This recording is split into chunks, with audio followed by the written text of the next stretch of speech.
काङ्ग्रेस यो राष्ट्रसभाको सभापतिले त छाती थाप्छु भन्नुहुन्थ्यो। खगेन्द्र सुनारले बाँके 3 नम्बर क्षेत्रमा छाती थाप्छु भन्थे, कहाँ गयो भनेका छन्? रवि लामिछाने अहिले पनि छाती थाप्न तयार हुनुहुन्छ, गर्दन थाप्न तयार हुनुहुन्छ, काँध थाप्न तयार हुनुहुन्छ। तपाईँले ठेक्का लिनुभएको थियो, हामी यो समुदायको जिम्मा लिन आएका हौँ।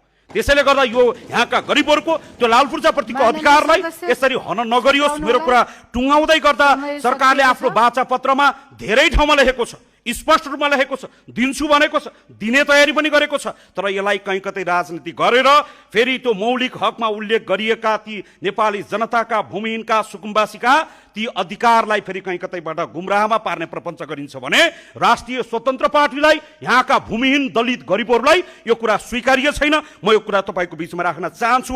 बाँके 3 नम्बर क्षेत्र लगायत देशैभरि ठुलो सङ्ख्यामा भूमिहीन सुकुम्बासीहरूको ठुलो समस्या छ। यो समस्यालाई समाधान गर्ने सन्दर्भमा राष्ट्रिय स्वतन्त्र पार्टीको उम्मेदवारको रूपमा वा राष्ट्रिय स्वतन्त्र पार्टी निर्वाचनमा जाँदै गर्दा उनले आफ्नो निर्वाचनको प्रतिबद्धता पत्र, घोषणापत्रमा के भन्यो भने 100 दिनभित्रमा हामी एउटा मजबुत आयोग बनाउँछौँ।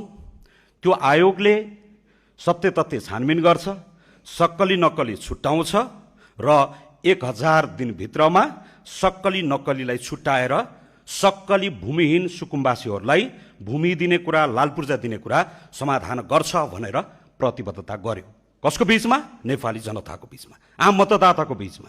नेपाली जनतालाई के भने, यो हुन्छ भने, ठिक छ भने लाल मोहर लगाएर भोट दिएर बहुमत दिएर पठाउनु भयो र आज हामी सरकारमा, यो सदनमा यहाँसम्म आइपुगेका छौँ। सदनमा आउँदै गर्दा, सरकार बनाउँदै गर्दा सरकारले आफूले प्रतिबद्धता गर्ने अनुरूप यो वाचा पत्रमा लेखे अनुरूप आज त्यो कुरा गर्ने तम तयारी गरेको छ। तर विपक्षी भनिएका दलहरूको केही हरकतले गर्दा आम मानिसहरूमा, आम भूमिहीनमा, आम सुकुम्बासीमा, विशेष गरी मेरो घरमा, मेरो थरमा केही संशय पैदा गरेको छ। सानोमा तामाङ, भरतपुर 25। मेरो समस्या त यो घुँडा दुख्ने थियो। म वैदिकमा गएर अनि चेकअप गरेर औषधि चलाइदिनु भयो, राम्रो हुँदै गयो, अहिले राम्रो छ। के मानिसहरूलाई अलमल पारिएको छ? गरिबहरूलाई जग्गा दिने विषयमा, गरिबहरूलाई न्याय दिने विषयमा, गरिबहरूलाई लाल पूर्जा दिने विषयमा जसरी राजनीति गरिएको छ यो कुरा, यो सामान्य कुरा छैन। सम्माननीय सभामुख महोदय, यसरी कुनै सदनमा कुनै राजनीतिक दलले निर्वाचनमा जाँदै गर्दा कुनै राजनीतिक दलले यसरी जग्गा दिन्छु भनेर पहिलोचोटि छलफल भएको होइन। 2015 सालको निर्वाचनमा जाँदै गर्दा नेपाली कङ्ग्रेसले पहिलो बुदामा के लेख्यो आफ्नो घोषणापत्रमा? भूमि नभएका किसानलाई, भूमि नभएका दलितलाई, भूमिहीनलाई जग्गा दिइनेछ भन्यो।